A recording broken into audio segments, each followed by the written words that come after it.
Bismillahirrahmanirrahim. Assalamualaikum warahmatullahi wabarakatuh. Yang terhormat kepada Ibu Risa Afni Martinova, Sarjana Hukum Magister Hukum, selaku dosen dari Hukum Perdata. Kami dari kelompok 4 akan mempresentasikan hasil diskusi kami, yaitu tentang hukum benda. Yang pertama yaitu tentang benda dan hukum benda. Pengertian benda. Benda dalam bahasa Belanda itu disebut dengan zaks. Dalam pasal 499 KUH Perdata, yang diartikan dengan zaks adalah barang dan hak. Sedangkan benda sendiri dalam arti ilmu pengetahuan adalah segala sesuatu yang dapat menjadi objek hukum, yaitu sebagai lawan dari subjek hukum itu sendiri. Jadi dengan demikian pengertian benda mencakup barang berwujud dan barang tidak berwujud. Yaitu selanjutnya tentang pengaturan hukum benda. Pengaturan hukum benda. Hukum benda diatur di dalam buku 2 KUH Perdata. Hukum benda ialah keseluruhan aturan hukum yang mengatur tentang benda. Jadi bisa dibilang bahwa hukum benda adalah keseluruhan dari kaidah-kaidah hukum yang mengatur hubungan-hubungan hukum antara subjek hukum dengan benda dan hak kebendaannya.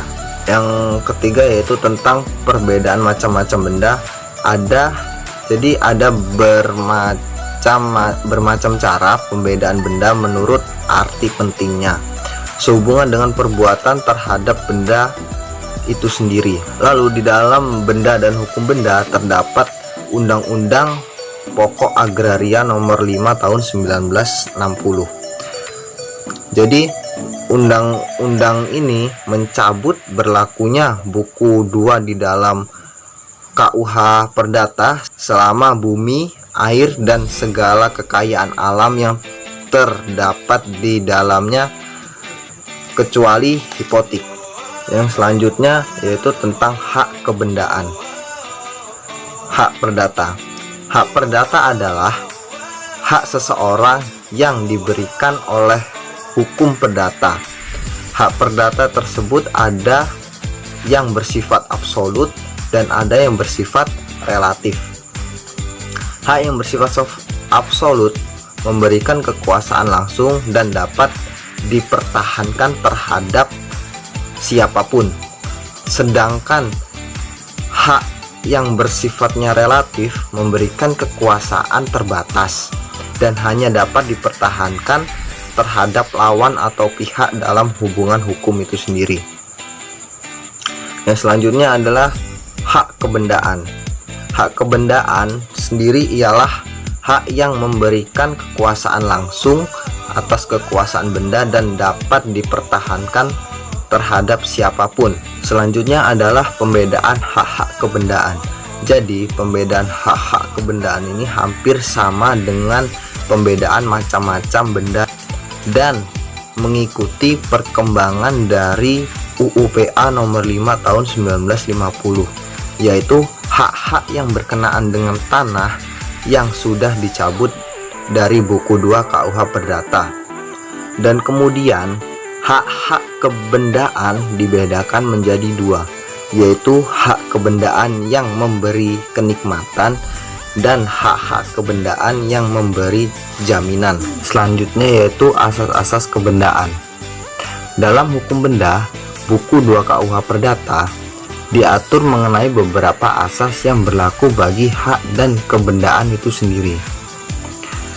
Secara memperoleh kebendaan, ada beberapa cara untuk memperoleh hak kebendaan, yaitu dengan pengakuan, penemuan, penyerahan, pewarisan, dan cara penciptaannya itu sendiri. Hak kebendaan dapat hapus atau lenyap.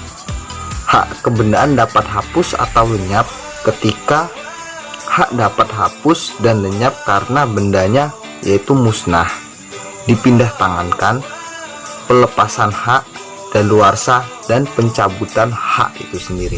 Sekian dari saya, selanjutnya akan dilanjutkan oleh rekan saya. Tentang hak milik. Dalam KUH Perdata, hak milik kebendaan ditentukan dalam pasal 570 KUH Perdata. Hak milik adalah hak untuk menikmati suatu benda dengan sepenuhnya dan untuk menguasai benda itu dengan sebebas-bebasnya, asal tidak dipergunakan bertentangan dengan undang-undang atau peraturan umum yang diadakan oleh kekuasaan yang mempunyai wewenang itu. Semuanya itu tidak mengurangi kemungkinan adanya pencabutan hak milik untuk kepentingan umum dengan pembayaran ganti rugi yang layak dan menurut ketentuan undang-undang. Pembatasan penggunaan hak milik. Dari pasal 570 KUH Perdata terdapat pembatasan hak milik. Yang pertama, tidak bertentangan dengan undang-undang.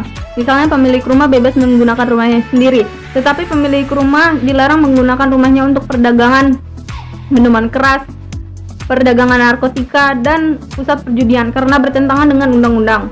Yang kedua, tidak menimbulkan gangguan. Misalnya pemilik tape recorder membunyikan tape recordernya itu keras-keras sehingga mengganggu ketentraman tetangganya. Yang ketiga, penyalahgunaan hak. Penggunaan hak milik harus tidak disalahgunakan. Walaupun orang mempunyai hak milik, tidaklah berarti bahwa ia boleh berbuat semaunya, termasuk menyalahgunakan hak itu. Penggunaan hak milik dibatasi oleh kepentingan orang lain, tidak boleh merugikan orang lain. Pembatasan oleh hukum tetangga. Hukum tetangga adalah hukum yang mengatur hak dan kewajiban orang yang hidup bertetangga. Hak dan kewajiban tersebut berkenaan dengan penggunaan dan penguasaan hak milik yang letaknya berdekatan atau hak milik bersama. Hukum tetangga juga merupakan hukum yang membatasi kebebasan seseorang dalam penggunaan dan penguasaan hak miliknya. Pencabutan hak untuk kepentingan umum. Apabila kepentingan umum menghendaki, hak milik dapat dicabut dari pemiliknya, misalnya untuk keperluan pembentukan rumah sakit, jalan raya, sekolah pemerintah, tetapi pencabutan hak itu harus dengan alasan prosedur dan ganti rugi yang layak menurut ketentuan undang-undang. Pemerintah tidak boleh berbuat semaunya saja mencabut hak orang walaupun dengan alasan hak milik mempunyai fungsi sosial. Ciri-ciri hak milik. Yang pertama adalah hak utama, kedua utuh dan lengkap, yang ketiga tetap dan tidak lenyap. Hak milik bersama. Menurut ketentuan pasal 573 KUH Perdata, pembagian benda yang menjadi milik lebih dari satu orang harus dilakukan menurut aturan-aturan yang ditentukan tentang pemisahan dan pembagian harta peninggalan. Hak milik bersama terbagi menjadi dua. Yang pertama, hak milik bersama yang bebas.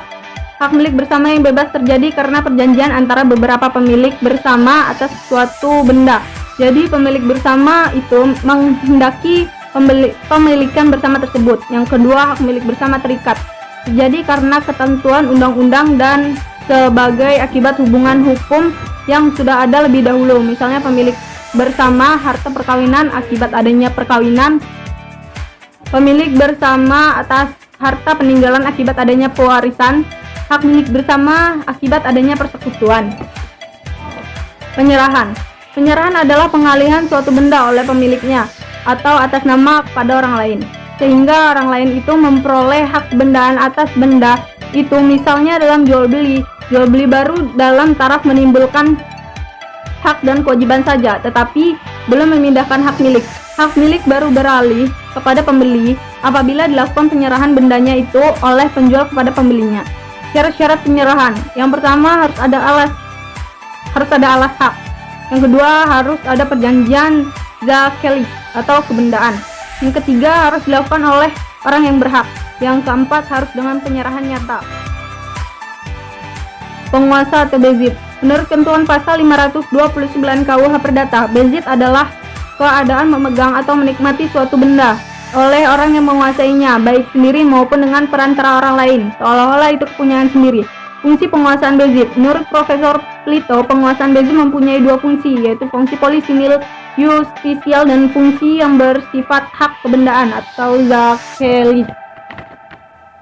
Cara memperoleh bezit. Menurut pasal 538 KUH Perdata, penguasaan atas suatu benda diperoleh dengan cara menempatkan benda itu di dalam kekuasaan dengan maksud mempertahankannya untuk diri sendiri. Yang pertama, menguasai benda tidak ada pemiliknya, misalnya mengaku dan menguasai ikan di sungai. atau laut, rusa di hutan bebas, buah-buahan di hutan belantara, benda di tempat penampungan sampah, barang bekas yang dibuang oleh pemiliknya. 2. Menguasai benda yang sudah ada pemiliknya. Misalnya, menguasai benda temuan di jalan, benda orang lain yang hilang. Teori mengenai penguasaan Bezit, benda bergerak dalam pasal 977 ayat 1 KUH Perdata, terdapat benda bergerak yang tidak berupa bunga maupun piutang yang tidak atas tunjuk atau untonder, maka siapa yang menguasai dianggap sebagai pemiliknya. Atas benda jaminan. Jaminan hutang. Hubungan hutang piutang antara debitur dan kreditur sering disertai dengan jaminan. Jaminan itu dapat berupa benda maupun orang. Dengan adanya benda jaminan ini, kreditur mempunyai hak atas benda jaminan untuk pelunasan piutangnya apabila debitur tidak membayar hutang. Hak kebendaan yang bersifat memberi jaminan selalu tertuju pada benda orang lain, baik benda bergerak maupun benda tidak bergerak. Jika benda yang menjadi objek jaminan itu bergerak, dinamakan gadai atau plan, dan apabila tidak bergerak dinamakan hipotek. Hak gadai. Gadai yaitu suatu hak yang diperoleh kreditur atas suatu benda bergerak yang diberikan kepadanya oleh debitur atau orang lain atas debitur sebagai jaminan pembayaran dan pemberian hak kepada kreditur untuk mendapatkan pembayaran lebih dahulu daripada kreditur-kreditur lainnya atas hasil penjualan benda jaminan. Pasal 1150 BW. Unsur terpenting dari hak gadai adalah bahwa benda yang dijaminkan harus berada dalam kekuasaan pemegang gadai. Pasal 1152 BW. Namun, penguasaan benda oleh pemegang gadai bukan untuk menikmati, memakai, dan memungut hasil, melainkan hanya untuk menjadi pembayaran hutang.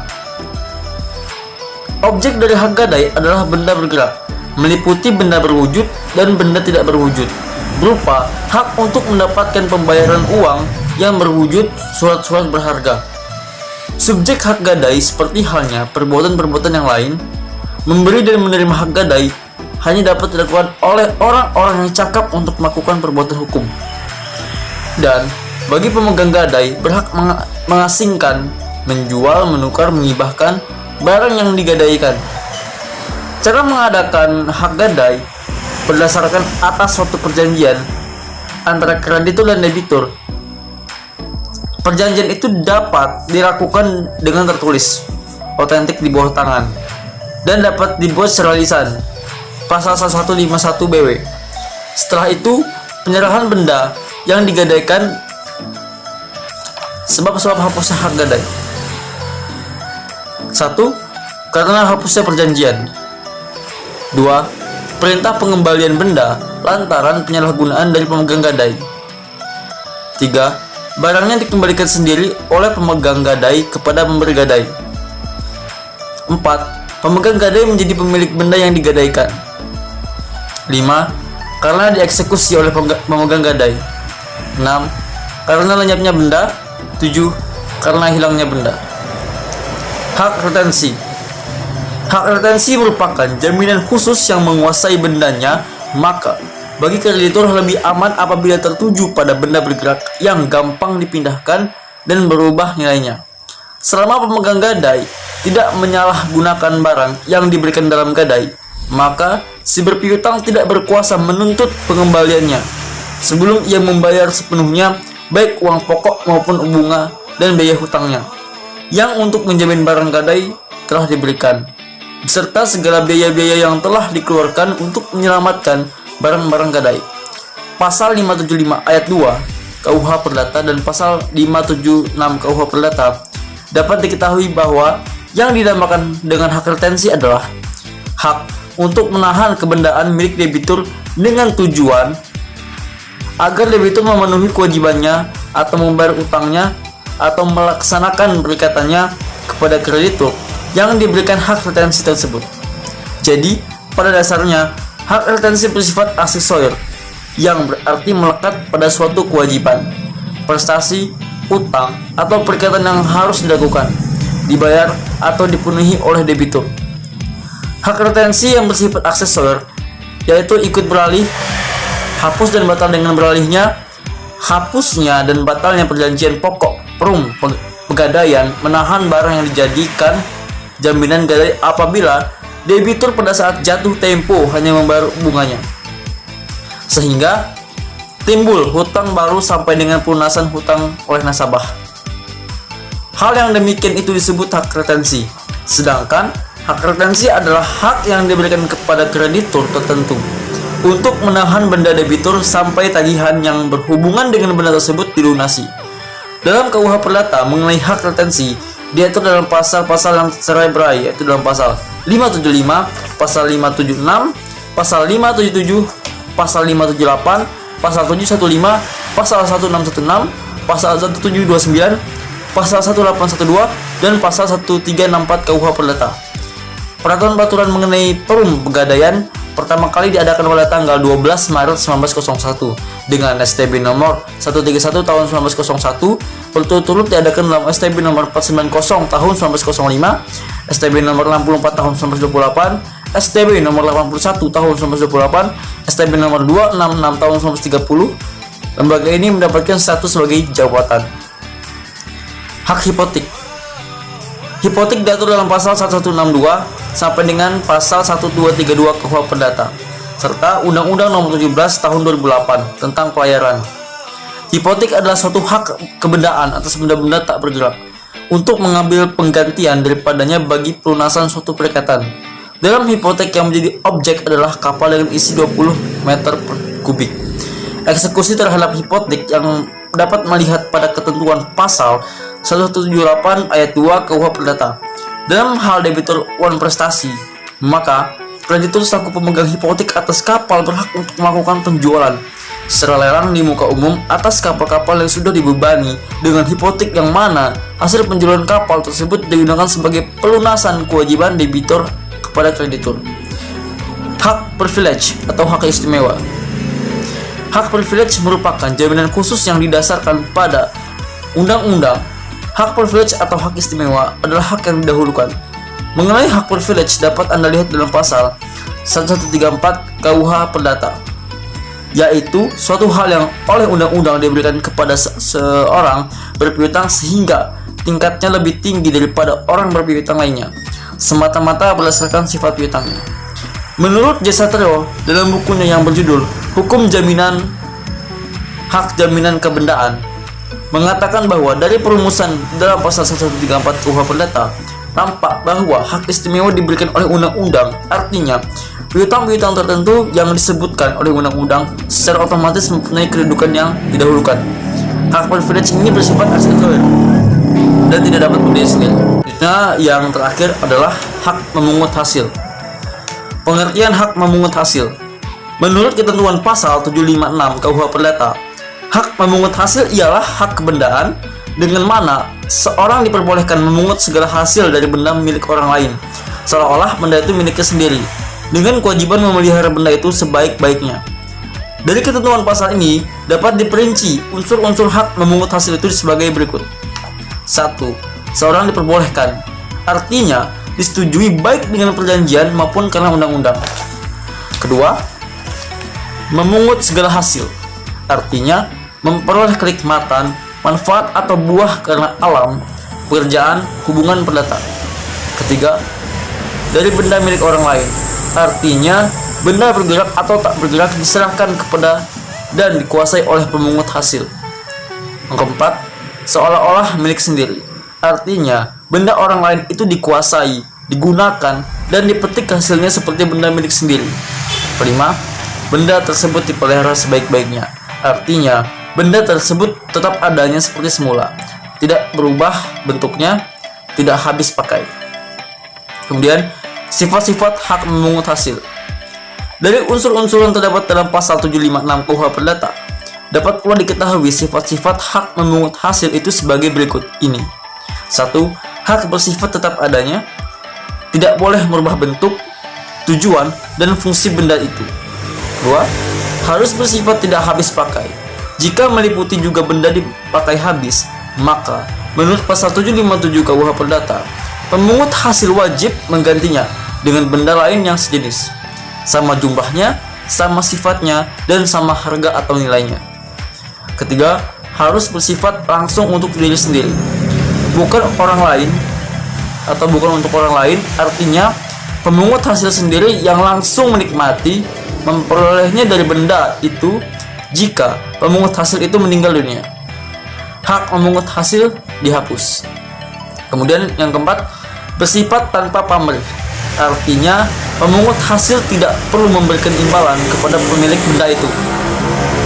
Dan yang ketiga ialah cara memperoleh hak memungut hasil. Hak memungut hasil dapat timbul atas benda bergerak berwujud. Misalnya perabot rumah tangga, kendaraan bermotor, atas benda bergerak tidak berwujud, misalnya piutang, deposito. Dalam pasal 763 KUH Perdata disebutkan buah perdata, yaitu bunga. Bunga adalah buah perdata dari piutang, deposito. Hak memungut hasil dapat juga timbul atas benda tak bergerak. Misalnya, sebuah rumah, pohon, buah-buahan, pabrik penggilingan padi, dan benda tak bergerak lainnya yang bukan tanah. Sedangkan mengenai tanah sudah dicabut dari buku 2 KUH Perdata oleh UU PA nomor 5 tahun 1960, kecuali mengenai hipotek. Menurut ketentuan pasal 759 KUH Perdata, hak memungut hasil dapat diperoleh karena undang-undang kehendak si pemilik. Yang diperoleh karena undang-undang yaitu tunjangan selama hidup, bunga caga hidup, atau dana persente. Misalnya dalam suatu testament, seorang menentukan bahwa benda miliknya diwariskan kepada anak-anaknya, tetapi istri selama hidupnya mendapatkan hak memungut hasil atas benda itu. Dalam hal ini pemilik tinggal namanya saja. Ia mengenyam kenikmatan apa-apa dari miliknya. Menurut ketentuan pasal 764 ayat 3 KUH Perdata, orang yang mempunyai hak memungut hasil mengenai caga hidup tidak diwajibkan mengembalikan sesuatu apapun. Hak memungut hasil yang diperoleh karena kehendak pemilik, yaitu karena perjanjian pemberian hadiah oleh pemilik kepada pemungut hasil. Misalnya, seseorang diberi hadiah oleh kakaknya bahwa untuk biaya kuliahnya ia diberi hak memungut atas penggilingan padi milik kakaknya itu. Semua hasil yang diperoleh dari pengoperasian penggilingan padi itu sepenuhnya dinikmati oleh pemungut hasil. Supaya hak memungut hasil ini dapat diperoleh oleh hak pemungut hasil, maka bendanya harus diserahkan atau levering oleh pemilik benda kepada pemungut hasil. Penyerahan atau levering dilakukan sesuai dengan sifat bendanya, yaitu benda bergerak berwujud dengan penyerahan dan dari tangan ke tangan. Benda bergerak tak berwujud dengan casing, endorsement dari tangan ke tangan. Benda tak bergerak dengan pendaftaran atau autentik supaya diketahui oleh umum. Pasal 760 KUH Perdata. Penyerahan kekuasaan atas benda tersebut berlaku selama waktu berlangsungnya hak memungut hasil. Artinya, benda kembali kepada pemilik setelah berakhir hak memungut hasil. Kemudian yang keempat, kewajiban pemungut hasil. Seorang pemungut hasil di samping memperoleh segala jenis hasil dari benda yang bersangkutan, juga dibebani dengan beberapa kewajiban seperti berikut ini. 1. Pemungut hasil wajib membuat catatan atau inventarisasi mengenai benda-benda pada waktu ia menerima hak dengan biaya sendiri. Pasal 783 KUH Perdata. 2. Pemungut hasil wajib menunjuk penjamin atau benda-benda jaminan yang dikuatkan oleh pengadilan guna menjamin bahwa benda yang ada dalam haknya akan digunakan dan dinikmati sebagai seorang bapak rumah tangga yang baik. Pasal 78 KUH Perdata. Kemudian yang ketiga, pemungut hasil wajib memelihara benda sebaik-baiknya dan menanggung segala biaya pemeliharaan dan perbaikan yang biasa. Pasal 793 KUH Perdata. 4.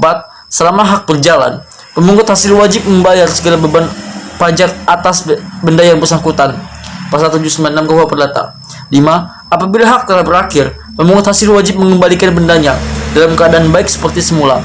Apabila sampai terjadi kerusakan benda yang menimbulkan kerugian akibat kelalaiannya, ia wajib membayar ganti kerugian. Pasal 782 KUH Perdata. Dan yang terakhir, yang kelima, hak memungut hasil berakhir atau hapus. Sebagaimana telah diuraikan sebelumnya bahwa hak memungut hasil itu dapat berlangsung dengan batas waktu tertentu dan dapat pula tanpa batas waktu atau diakhiri dengan kehendak pemungut hasil sendiri. Cara berakhir atau hapusnya hak tersebut diatur dalam pasal 807 KUH Perdata sebagai berikut. 1. Orang yang mempunyai hak memungut hasil meninggal dunia. 2. Jangka waktu tak memungut hasil telah berakhir atau habis. 3. terjadi pencampuran sehingga pemegang hak memungut hasil berubah menjadi pemilik benda. Yang keempat, terjadi pelepasan hak oleh orang yang mempunyai hak memungut hasil. Yang kelima, karena kadaluarsa, yaitu apabila pemungut hasil selama 30 tahun tidak mempergunakan haknya. Yang keenam, benda yang dipungut hasilnya itu binasa atau musnah. Ada lagi hak yang hampir sama dengan hak memungut hasil, yaitu hak pakai dan mendiami. Pengaturannya hampir sama dengan hak memungut hasil. Bahkan dalam pasal 818 KUH Perdata dinyatakan bahwa hak pakai dan mendiami adalah hak kebendaan yang diperoleh dan berakhirnya sama seperti hak pemungut hasil. Kewajiban pemakai yang mendiami juga sama dengan kewajiban pemungut hasil. Saya selaku perwakilan dari kelompok 4 yang membahas tentang hukum benda mengucapkan terima kasih kepada kawan-kawan semua dan terima kasih kepada Ibu Rusa atas perhatiannya, dan semoga apa yang kita sampaikan dan kita presentasikan dapat diterima dengan baik oleh kalian semua. Saya akhiri, wassalamualaikum warahmatullahi wabarakatuh. Hidup mahasiswa.